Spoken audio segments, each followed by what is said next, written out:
ಎಲ್ರಿಗೂ ನಮಸ್ಕಾರ. M farming ಚಾನಲಿನ ಮತ್ತೊಂದು ವಿಡಿಯೋಗೆ ತಮಗೆಲ್ಲರಿಗೆ ಸ್ವಾಗತ. ಸ್ನೇಹಿತರೆ, ಯಾರೆಲ್ಲ ಮೊದಲ ಬಾರಿಗೆ ನಮ್ಮ ಯೂಟ್ಯೂಬ್ ಚಾನಲ್ ನೋಡ್ತಾ ಇದ್ದೀರಾ, ದಯವಿಟ್ಟು ನಮ್ಮ ಯೂಟ್ಯೂಬ್ ಚಾನಲನ್ನು ಸಬ್ಸ್ಕ್ರೈಬ್ ಮಾಡಿ, ಹಾಗೆ ಪಕ್ಕದಲ್ಲಿರೋ ಬೆಲ್ ಐಕನನ್ನು ಕ್ಲಿಕ್ ಮಾಡಿ ವಿಡಿಯೋನ ಕೊನೆವರೆಗೆ ನೋಡಿ ಅಂತ ಹೇಳ್ತಾ, ಬನ್ನಿ ವೀಕ್ಷಕರೇ, ನಾವು ಇವತ್ತಿನ ವಿಡಿಯೋನ ಸ್ಟಾರ್ಟ್ ಮಾಡೋಣ.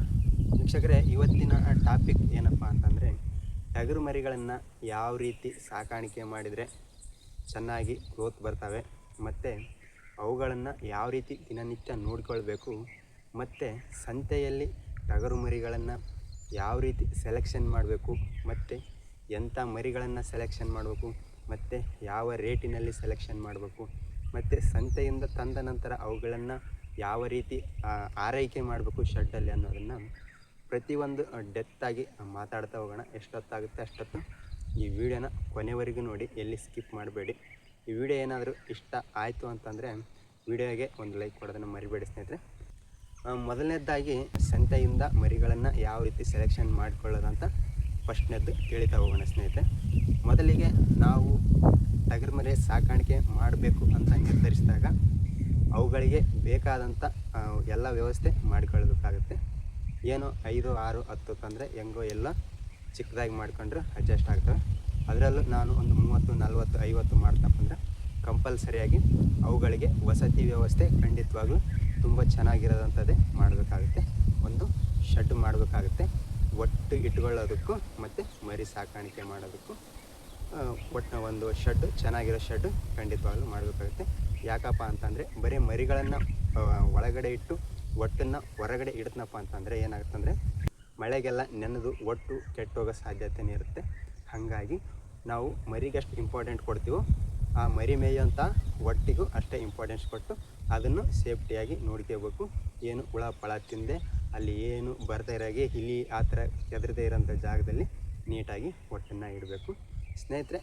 ಇನ್ನೊಂದೇನಪ್ಪ ಅಂತಂದರೆ, ನೀವು ಒಟ್ಟು ಕೂಡಿ ಹಾಕೋದು ಬರೀ ಮರಿ ತರದ್ನ ಅನ್ನೋದು ಅಷ್ಟೇ ಅಲ್ಲ, ಅದರ ತಕ್ಕಂತಹ ಮರಿಗಳಿಗೆ ತಕ್ಕಂತಹ ಒಟ್ಟು ಸಹ ನೀವು ಶೇಖರಣೆ ಮಾಡಿ ಇಟ್ಕೊಳ್ಬೇಕಾಗುತ್ತೆ. ಯಾಕಪ್ಪ ಅಂತಂದರೆ ನೀವು ಮರಿ ಎಷ್ಟು ತರ್ತಿರೋ ಅದಕ್ಕೂ ಜಾಸ್ತಿ ನಿಮ್ಮ ಹತ್ರ ಒಟ್ಟಿನ ವ್ಯವಸ್ಥೆ ಇರಬೇಕು. ಒಟ್ಟಿನ ವ್ಯವಸ್ಥೆ ಇದ್ರೇ ಮರಿ ಸಾಕಾಣಿಕೆ ಮುಂದುವರಿಸೋಕ್ಕಾಗುತ್ತೆ. ಇಲ್ಲ ಅಂತಂದರೆ ಮರಿಗಳನ್ನು ಅರ್ಧಕ್ಕೆ ಒಟ್ಟು ಖಾಲಿ ಆಯ್ತಂದರೆ ಮರಿಗಳನ್ನ ಅರ್ಧಂಬರ್ಧ ಮೇಯಿಸಿ ಅಡ್ಡ ದುಡ್ಡಿಯಾಗಿ ಕೊಡುವಂಥ ಪರಿಸ್ಥಿತಿನೂ ಬರುತ್ತೆ. ಹಂಗಾಗಿ ಒಟ್ಟನ್ನು ಸ್ಟಾಕ್ ಮಾಡಿ ಇಟ್ಕೊಳ್ಳೋದು ಬಹಳ ಇಂಪಾರ್ಟೆಂಟು ಮೊದಲಿಗೆ. ಆನಂತರ ಮರಿಗಳನ್ನು ತಗೊಂಡು ಬರೋದು.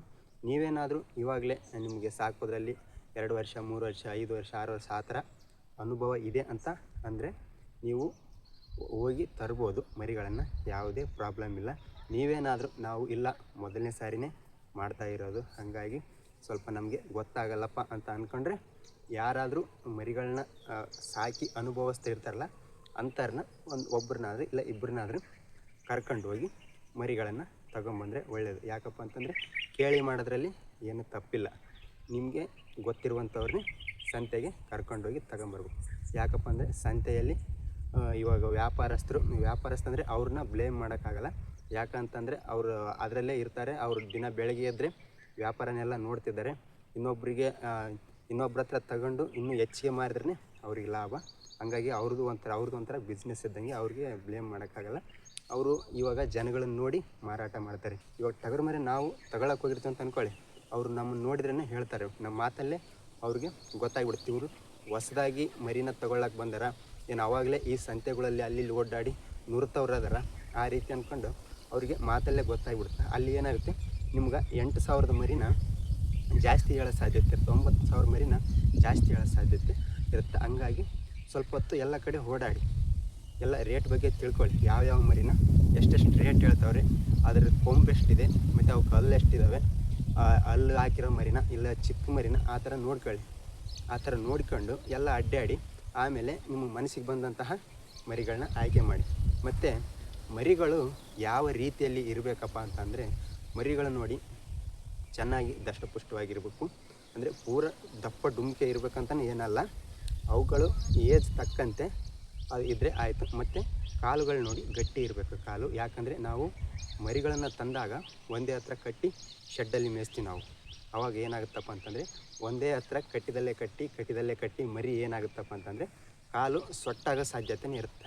ಹಾಗಾಗಿ ಮರಿ ಕಾಲು ನೋಡಬೇಕು, ಕಾಲು ಗಟ್ಟಿ ಇದೆಯಾ ಅಂತಂತಂದು. ಯಾಕಂದರೆ ನಾವು ಒಂದು 4-5 ತಿಂಗಳು ಮೇಯಿಸ್ತೀವಲ್ಲ, ಅದನ್ನ ಅಲ್ಲೇ ಕಟ್ಟಿದಲ್ಲೇ ಕಟ್ಟಿರ್ತೀವಿ. ಬಿಟ್ಟು ಮೇಯಿಸ್ರೆ ಏನೂ ಪ್ರಾಬ್ಲಮ್ ಆಗೋಲ್ಲ, ಯಾಕಂದ್ರೆ ನಾವು ಶೆಡ್ಡಲ್ಲಿ ಕಟ್ಟಿ ಮೇಯಿಸ್ತಿರ್ತೀವಲ್ಲ. ಹಾಗಾಗಿ ಕಾಲು ಗಟ್ಟಿಯಾಗಿದೆಯಾ ನೋಡಬೇಕು. ಮತ್ತು ಅಲ್ಲಿ ರೋಗದ ಲಕ್ಷಣಗಳು ಏನಾದರೂ ಮರಿಯಲ್ಲಿ ಕಾಣ್ತಾವ ಏನಂತ ನೀವು ಪರಿಶೀಲನೆ ಮಾಡಬೇಕಾಗುತ್ತೆ. ಯಾಕಪ್ಪ ಅಂತಂದರೆ ಮರಿ ರೋಗ ಬಂದಾಗಲೇ ಸ್ವಲ್ಪ ಸುಂದಾಗಿರುತ್ತೆ, ಮತ್ತು ಕಣ್ಣಲ್ಲಿ ಪಿಚ್ ಬರೋದಾಗಿರ್ಬೋದು, ಮತ್ತು ಮೂಗಲ್ಲಿ ಸುಂಬಳ ಬರೋದಾಗಿರ್ಬೋದು. ಮರಿ ಆ್ಯಕ್ಟಿವ್ ಆಗಿರಲ್ಲ. ಅಂಥ ಮರಿಗಳನ್ನ ತರಬೇಡಿ. ಚೆನ್ನಾಗಿ ಆ್ಯಕ್ಟಿವ್ ಆಗಿರೋಂಥ ಮರಿಗಳನ್ನ ತಗೊಂಡು ಬನ್ನಿ. ಮತ್ತು ಒಂದೊಂದು ಮರಿಗಳು ಉಚ್ಕೊಂಡಿರ್ತವೆ. ಕೆಲವೊಂದು ಅವರು ನೈಟು ಮಾರೋ ಸಂಬಂಧ ಸ್ವಲ್ಪ ಕಾಳು ಹೆಚ್ಚಿಡೋದು ಆ ಥರ ಮಾಡಿ ಮರಿಗಳನ್ನ ತೊಗೊಂಡು ಬಂದಿರುತ್ತೆ. ಸ್ವಲ್ಪ ನೋಡಿ ಸೂಕ್ಷ್ಮವಾಗಿ ಮರಿಗಳನ್ನ ತಂದು ಶೆಡ್ಡಲ್ಲಿ ಬಿಡಿ. ನೀವು ಒಟ್ಟಿಗೆ ತೊಗೊಂಡು ಬಂದು ಶೆಡ್ಡಲ್ಲಿ ಬಿಡಬೇಕಂಬೋದು ಏನಿಲ್ಲ, ಅಡ್ಡಾಡಬೇಕು. ನಮಗೆ ಚೆನ್ನಾಗಿರೋ ಮರಿ ಬೇಕಂದರೆ 1 ಸಂತೆ 2 ಸಂತೆ 3 ಸಂತೆ ಈ ಥರ ಅಡ್ಡಾಡಬೇಕು. ನಾವು ಒಂದೇ ಸಂತೆಯಲ್ಲಿ ಅಷ್ಟು ಸಡನ್ನಾಗಿ ಒಂದೇ ಬ್ಯಾಚಲ್ಲಿ ತೊಗೊಂಡು ಬಿಡ್ತೀವಿ ಅಂದರೆ ವ್ಯಾಪಾರಸ್ಥರು ಏನು ಮಾಡ್ತಾರಪ್ಪ ಅಂದರೆ ಅಲ್ಲಿ ಒಂದು 10 ಮರಿ ಚೆನ್ನಾಗಿದ್ದರೆ 2 ಮರಿ ಫೇಲಾಗಿರೋ ಬರ್ತದೆ. ಅಂದರೆ ಒಂದು 10 ಮರಿ ಅಲ್ಲಿ 9,000 ರೂಪಾಯಿ ಮರಿ ಇದ್ದಪ್ಪ ಅಂದ್ರೆ 2 ಮರಿ 7,000, 7,500, 8,000 ರೂಪಾಯಿ ಮರಿ ಇರ್ತಾವೆ. ಆ ಥರ ಕೂಡಿಸಿ ಹಾಕಿರ್ತಾರೆ ಅವರು. ಯಾಕಂದರೆ ಅವರು ಲಾಭ ನೋಡ್ಕೊಳ್ತಾರೆ. ಆದರೂ ಇವಷ್ಟರ ಮರಿಗೆ ಅದರಲ್ಲಿ ಲಾಭ ತೆಗಿತೇವೆ. ಅವು 2 ಮರಿ ಇವಕ್ಕರು ಲಾಭ ತೆಗಿತೇವೆ. ಹಂಗಾಗಿ ಅಷ್ಟು ಬ್ಯಾಚಲ್ಲಿ ತರೋದಕ್ಕಿಂತ 2, 3 ಈ ಥರ 5 ಈ ಥರ ಮನಸ್ಸಿಗೆ ಒಪ್ಪಂಥ ಮರಿಗಳನ್ನ ಒಂದಕ್ಕಿಂತ ಒಂದು ಚೆನ್ನಾಗಿರೋಂಥ ಮರಿಗಳನ್ನ ಆಯ್ಕೆ ಮಾಡ್ಕೊಂಡ್ರೆ ತುಂಬ ಒಳ್ಳೆಯದು. ರೇಟಲ್ಲಿ ಎಷ್ಟಿರ್ಬೇಕು ಅಂತಂದರೆ 8ರಿಂದ 10 ಸಾವಿರದವರೆಗೂ ಮರಿಗಳನ್ನ ತಂದರೆ ಪರವಾಗಿಲ್ಲ. ಯಾಕಪ್ಪ ಅಂತಂದರೆ ತೀರಾ 6,000 7,000ಕ್ಕೆ ಮರಿಗಳು ತೀರಾ ಚಿಕ್ಕ ಬರ್ತಾವೆ. 6,000ಕ್ಕಂತೂ ಪೂರಾ ಸಾಕಲೇಬಾರ್ದು ಅಂಥ ಮರಿಗಳನ್ನ ಅವಾಗೆಲ್ಲ ಸಿಗ್ತಿದ್ವು, ಇವಾಗ ಸಿಗಲ್ಲ. ಇವಾಗ ಏನಿದ್ರೆ 8-9 ಸಾವಿರ ಮೇಲೇ ಚೆನ್ನಾಗಿರೋ ಮರಿಗಳು ಸಿಗ್ತವೆ. ಬೇಕಿದ್ರೆ ನಿಮ್ಗೆ ಡೌಟ್ ಇದ್ದರೆ ಒಂದು ಸಾರಿ ಏನು ಅಡ್ಡಾಡ್ದವ್ರಿದ್ರೆ ಅಡ್ಡಾಡೋರು ಬಿಡಿ, ಅಡ್ಡಾಡಿ ಎಲ್ಲ ಗೊತ್ತಿರುತ್ತೆ. ನಾವೇನು ಅಡ್ಡಾಡಿಲ್ಲಪ್ಪ ಅಂದರೆ ಬೇಕಾದ್ರೆ ಒಂದು ಸಲ ನೀವು ತಗೊಳ್ಬೇಡಿ, ಆಟ ಸಂತೆಗೆ ಹೋಗಿ ಬನ್ನಿ. ಒಂದೊಂದು ರೇಟ್ ಮರಿಗಳು ಯಾವ ಥರ ಇರ್ತಾವಂತೆ ಅವ್ರಿಗೆ ರೇಟ್ ಕೇಳಿದ್ರೆ ಸಾಕೋದೇ ಬೇಡಪ್ಪ ಅಂತ ಅನಿಸುತ್ತೆ. ಯಾಕಪ್ಪ ಅಂತಂದರೆ ಅವುಗಳನ್ನ ತಂದು ಮತ್ತು ಇವಾಗ ಫುಡ್ ತಂದು ಅದ್ರದ್ದು ಭಾಳ ಎಲ್ಲ ಖರ್ಚಿದೆ ಬಿಡು. ಅದೇನು ಲೆಕ್ಕ ಹಾಕಿದರೆ ಏನು ಸಹ ಇಲ್ಲ. ಏನೋ ಪುಣ್ಯವಂತರಿಗೆ ಚೆನ್ನಾಗಿ ಮೇಯಿಸೋ ಮರಿ ಚೆನ್ನಾಗಿ ಬಂತು ಲಾಭ, ಇಲ್ಲ ಅಂದರೆ ಇಲ್ಲ. ಮರಿ ಚೆನ್ನಾಗಿ ಬರ್ಬೇಕು ನೀಟಾಗಿ, ಅಷ್ಟು ನಾವು ಚೆನ್ನಾಗಿ ಮೇಯಿಸ್ಬೇಕು. ಮತ್ತು ಅವುಗಳನ್ನ ಕಂಟೆನ್ಸೆನ್ಸಿಯಾಗಿ ನೋಡ್ಕೋಬೇಕು. ಅಂದರೆ ಮರಿ ಚೆನ್ನಾಗಿ ಗ್ರೋತ್ ಬರ್ತವೆ. ನಾವು ಮಾಡಲೋ ಬೇಡೋ ಅವಕ್ಕೆ ಹಾಕ್ಲೋ ಬೇಡವೋ ತರಲೋ ಬೇಡವೋ ಅಂತ ತಂದು ಹಾಕಿದರೆ ಏನು ಸಹ ಆಗೋಲ್ಲ. ಹೀಗಾಗಿ ಹೇಳ್ತಾಯಿದ್ದೀನಿ. ಮತ್ತು ಇನ್ನೊಂದು ಏನಪ್ಪ ಅಂತಂದರೆ ಇವಾಗ ಮರಿ ಸೆಲೆಕ್ಷನ್ ಮಾಡ್ಕೊಳ್ಳೋದು ಹೇಳಿದ್ವಿ. ಇವಾಗ ನೆಕ್ಸ್ಟ್ ಶೆಡ್ಡಲ್ಲಿ ಬಂದಾಗ ಮರಿಗಳನ್ನ ಯಾವ ರೀತಿ ನೋಡ್ಕೊಳ್ಬೇಕು. ಶೆಡ್ಡಲ್ಲಿ ಬಂದಾಗ ಮರಿಗಳನ್ನ ಅವಕ್ಕೆ ಹೊಸ ಜಾಗ ಆಗಿರುತ್ತೆ. ಹಂಗಾಗಿ ಮರಿಗಳಿಗೆ ಫಸ್ಟ್ ಬಂದಾಗ ಬೆಲ್ಲದ ನೀರು ಕುಡಿಸ್ಬೇಕು. ಆಮೇಲೆ ಅವುಗಳಿಗೆ ಜಂತುಹುಳು ನಾಶಕ ಎಣ್ಣೆ ಬರುತ್ತೆ. ಆ ಹೊಟ್ಟೆಯಲ್ಲಿ ಏನಿರುತ್ತೋ ಎಲ್ಲ ಕ್ಲಿಯರ್ ಆಗುತ್ತೆ. ಜಂತುಹುಳು ನಾಶಕ ಹಾಕಿದರೆ ಜಂತುಹುಳು ನಾಶಕ ಎಣ್ಣೆ ಹಾಕ್ಬೇಕು. ಆನಂತರ PPR ET ಇಂಜೆಕ್ಷನ್ ಅವೆಲ್ಲ ವ್ಯಾಕ್ಸಿನೇಷನ್ ಬರ್ತವೆ, ಅವೆಲ್ಲ ವ್ಯಾಕ್ಸಿನೇಷನ್ ಮಾಡಬೇಕು. ಅಂದರೆ ನೀವು ಒಟ್ಟಿಗೆ ನಾವು ಜಂತುಹುಳುನಾಶಕ ET ಅವೆಲ್ಲ ಒಂದೇ ಸಾರಿಗೆ ಮಾಡಬಾರ್ದು. ಟೈಮ್ ತಗೋಬೋದು. ಅದು ಒಂದು ದಿವಸ ಮಾಡಿದ್ರೆ ನೆಕ್ಸ್ಟ್ ಇನ್ನೊಂದು 2 ದಿನ ಬಿಟ್ಟು ಅದು ಮಾಡೋದು, ಆ ಥರ ಮಾಡಬೇಕು. ನಾವು ಮರಿ ತಂದಿನಿ ಒಂದೇ ದಿನಕ್ಕೆಲ್ಲ ಮಾಡಿಬಿಡ್ಬೇಕು ಅಂತಂದರೆ ಮಾಡಬಾರ್ದು. ಟೈಮ್ ತಗೊಂಡು ಆರಾಮಾಗಿ ಮಾಡಬೇಕು. ಮರಿಗಳಿಗೆ ಇವಾಗ ಕಟ್ಟೋದ ಬಿಡೋದ ಅಂತ ಕೆಲವೊಂದು ಸಮಸ್ಯೆ ಇರುತ್ತೆ ನೋಡಿ. ಮರಿಗಳು ಸ್ವಲ್ಪ ಚಿಕ್ಕವಾಗಿದ್ದರೆ ಸ್ವಲ್ಪ ದಿನ ಬಿಡಿ, ಯಾಕಂದರೆ ಏನು ಪ್ರಾಬ್ಲಮ್ ಇಲ್ಲ, ಮೇಯ್ತವೆ ಮಲ್ಕೊತವೆ ಹೀಗೆ ಮಾಡ್ತವೆ. ಸ್ವಲ್ಪ ಮರಿಗಳು ದೊಡ್ಡ ಆಗ್ತಾ ಬಂದವಪ್ಪ ಅಂತಂದರೆ ಮರಿಗಳನ್ನು ಕಟ್ಟಕ್ಕೆ ಸ್ಟಾರ್ಟ್ ಮಾಡಲೇಬೇಕು. ಇಲ್ಲಾಂದ್ರೆ ಏನು ಮಾಡ್ತಾವಪ್ಪ ಅಂತಂದರೆ ಒಂದ್ರ ಮೇಲೆ ಒಂದು ಹಾರೋದು, ಜಾಸ್ತಿ ಓಡಾಡೋದು, ಮತ್ತು ಡಿಕ್ಕಿ ಆಡೋದು, ಈ ಥರ ಮಾಡಿ ಕೊಂಬು ಮುರ್ಕೊಳ್ಳೋ ಸಾಧ್ಯತೆ ಇರುತ್ತೆ. ಮರಿಗಳು ಒಂದ್ರ ಮೇಲೆ ಒಂದು ಹಾರ್ತಾಯಿದ್ರೆ ಹಂಗೆ ಸೊರಗ್ತಾ ಹೋಗ್ತವೆ. ಹಂಗಾಗಿ ಮರಿಗಳನ್ನ ಕಟ್ಟಿ ಹಾಕಿ ಮೇಯಿಸೋದೇ ಉತ್ತಮ. ಮತ್ತು ಇನ್ನೊಂದು ಏನಪ್ಪ ಅಂತಂದರೆ ಶೆಡ್ಗಳನ್ನ ಕ್ಲೀನಾಗಿ ಇಟ್ಕೊಳ್ಳೋದು, ಇದು ಭಾಳ ಇಂಪಾರ್ಟೆಂಟ್. ಇಲ್ಲಪ್ಪ ಅಂದರೆ ರೋಗ ಹರಡೋ ಸಾಧ್ಯತೆ ಇರುತ್ತೆ. ಶೆಡ್ನ ಕೆಳಗಡೆ ದಿನಕ್ಕೆ 1 ಸಲ 2 ಸಲ ನೀಟಾಗಿ ಕಸ ಗುಡಿಸಿ ಅಲ್ಲಿ ಆ ಟಗರು ಮರಿ ಚಪ್ಪೆಗೆ ಇಕ್ಕಿ ಹತ್ತಲಾರ್ದಂಗೆ, ಮತ್ತು ಅವು ಮಲ ಮುತ್ಸರ್ಜನೆ ಮಾಡ್ತಾವಲ್ಲ ಅದೆಲ್ಲ ಅಂಟ್ಕೊಂಡಂಗೆ. ಮತ್ತು ಇನ್ನೊಂದೇನಪ್ಪ ಅಂದರೆ ಕಾಲು ಹಿಮ್ಮಡದಲ್ಲಿ ಅವುಗಳಿಗೆ ಅದರಲ್ಲಿ ಇಕ್ಕಿ ಹೊಕೊಂಡು ಅಲ್ಲಿ ಇನ್ಫೆಕ್ಷನ್ ಆಗಿ ಅಲ್ಲಿ ಒಂದು ರೋಗ ಬರೋ ಸಾಧ್ಯತೆ ಇರುತ್ತೆ, ಕಾಲು ಬೇನೆ ಆ ಥರನೇ ಇರುತ್ತೆ. ಹಾಗಾಗಿ ಸ್ವಲ್ಪ ನೀಟಾಗಿದ್ದರೆ ಸ್ವಲ್ಪ ರೋಗ ತಡೆ ಹಿಡಿಯಬಹುದು. ಇವಾಗ ಆಹಾರದ ವಿಷಯಕ್ಕೆ ಹೋಗೋಣ. ಯಾವ ರೀತಿ ಅವುಗಳಿಗೆ ಆಹಾರ ಕೊಟ್ಟರೆ ಚೆನ್ನಾಗಿರುತ್ತೆ, ಒಣ ಮೇವು ಕೊಡೋದು ಒಳ್ಳೆಯದಾ ಇಲ್ಲ ಹಸಿ ಮೇವು ಕೊಡೋದಕ್ಕೆ ಒಳ್ಳೆಯದಾ? ಈಗ ನಾವು ಕೇಳಿರೋ ಪ್ರಕಾರ ಮತ್ತು ನಾವು ಗ್ರೋತ್ ನೋಡಿರೋ ಪ್ರಕಾರ ಈ ಹಸಿ ಮೇವಿಗೆ ಅಷ್ಟೊಂದು ಗ್ರೋತ್ ಬರಲ್ಲ. ನಿಮ್ಮಲ್ಲಿ ಏನಾದರೂ ನಮ್ಮ ಹತ್ರ ಹಸಿ ಮೇವು ಇದೆಯಪ್ಪ ಅಂತ ಅಂದ್ಕೊಂಡ್ರೆ ಏನೋ 1 ಒಪ್ಪತ್ತು ಕೊಡ್ಬೋದು ಒಂದು ದಿನಕ್ಕೆ. ನೀವು ಕಂಟಿನ್ಯೂ ಆಗಿ 3 ಹೊತ್ತು 4 ಹೊತ್ತು ನಾವು ಬರೀ ಹಸಿ ಮೇವೆ ಕೊಟ್ಟು ಸಾಕಾಣಿಕೆ ಮಾಡ್ತೀವಿ ಅಂದರೆ ಮರಿ ಅಷ್ಟು ಚೆನ್ನಾಗಿ ಗ್ರೋತ್ ಬರಲ್ಲ. ನೀವು ಏನು ಮೇವು ಹಾಕ್ಬೇಕಪ್ಪ ಅಂದರೆ ಟಗರು ಮರಿಗಳಿಗೆ ಒಟ್ಟು ಸ್ನೇಹಿತರೆ ಶೇಂಗಾದ ಹೊಟ್ಟೆ ಇರ್ಬೋದು, ಮತ್ತು ತೊಗರಿ ಹೊಟ್ಟೆ ಇರ್ಬೋದು, ಮತ್ತು ಕಡಲೆ ಹೊಟ್ಟೆ ಇರ್ಬೋದು, ಮತ್ತು ಉಳ್ಳಿ ಹೊಟ್ಟೆ ಇರ್ಬೋದು. ನಿಮ್ಮ ಸೈಡಲ್ಲಿ ಯಾವ ಜಾಸ್ತಿ ಒಣ ಹೊಟ್ಟಿರುತ್ತೆ, ಒಣ ಮೇವು ಅದನ್ನು ಶೇಖರಣೆ ಮಾಡಿ ಇಟ್ಕೊಂಡಿರಬೇಕು. ಅವಕ್ಕಾಗೋಷ್ಟೇ ಜಾಸ್ತಿನೇ ಶೇಖರಣೆ ಮಾಡಿ ಇಟ್ಕೊಂಡಿರ್ಬೇಕು. ಡೈಲಿ ಅವನ್ನೇ ಒಂದು ತಪ್ಪನ ಬೆಳಗ್ಗೆ ಎದ್ದ ತಕ್ಷಣ ಶೇಂಗಾದ ಹೊಟ್ಟು ಮತ್ತು ನೀರು ಕುಡಿಸಿಬಿಟ್ಟು, ಮತ್ತು ಈ ಥರ ತೊಗರಿ ಹೊಟ್ಟು, ಮತ್ತು ಮಧ್ಯಾಹ್ನ ಅವೆಲ್ಲ ಫುಲ್ ರೆಸ್ಟ್ ಮಾಡ್ತಾವೆ. ಮಧ್ಯಾಹ್ನ ಅಷ್ಟೊಂದು ಮೇಯಿಸೋ ಅವಶ್ಯಕತೆಯೇ ಇರೋಲ್ಲ. ಮತ್ತು ಒಟ್ಟಿಗೆ ಸಾಯಂಕಾಲ ಕಾಳು ಹಾಕಿ, ಮತ್ತು ಸಾಯಂಕಾಲ ಮತ್ತು ಹೊಟ್ಟು ಹಾಕಿ ಮತ್ತು ಕಾಳು ಹಾಕಿದರೆ ಸಾಕಾಗುತ್ತೆ. ಅವನ್ನ 24 ತಾಸು ಮೇಯಿಸ್ತಾನೇ ಇರ್ಬೇಕಂತ ಏನಿಲ್ಲ. ಅವು ಶೆಡ್ಡಲ್ಲಿ ಮಧ್ಯಾಹ್ನದ ಹೊತ್ತು ಮಲ್ಕೊಂಡು ಬಿಡ್ತವೆ.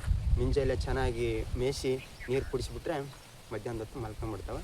ಒಂದು 2-3 ಐಟಮ್ ಒಟ್ಟಾದರೆ ಸಾಕು. ಒಂದು ಒಪ್ಪತ್ತು ಈ ಥರ ಹಾಕ್ಯಂತ ಮ್ಯಾನೇಜ್ ಮಾಡ್ಕೊತ ಹೋದರೆ ಆಗುತ್ತೆ ಸ್ನೇಹಿತರೆ. ಒಣ ಹೊಟ್ಟಿನಿಂದ ಈ ಮರಿಗಳು ದಷ್ಟಪುಷ್ಟವಾಗಿ ಬರ್ತವೆ, ಮತ್ತು ಚೆನ್ನಾಗಿ ನೀರು ಕುಡಿತವೆ, ಮತ್ತು ಪ್ಯಾಕಿಂಗ್ ಚೆನ್ನಾಗಿ ಬರ್ತದೆ ಸ್ನೇಹಿತರೆ. ಹಂಗಾಗಿ ಒಣ ಮೇವನ್ನೇ ಹಾಕಿ ಮರಿನ ಸಾಕಾಣಿಕೆ ಮಾಡಿ. ಹಸಿ ಮೇವು ಯಾಕೆ ಬೇಡಪ್ಪ ಅಂತಂದರೆ ಹಸಿ ಮೇವಿಗೆ ಮರಿ ಗಟ್ಟಿ ಬರಲ್ಲ.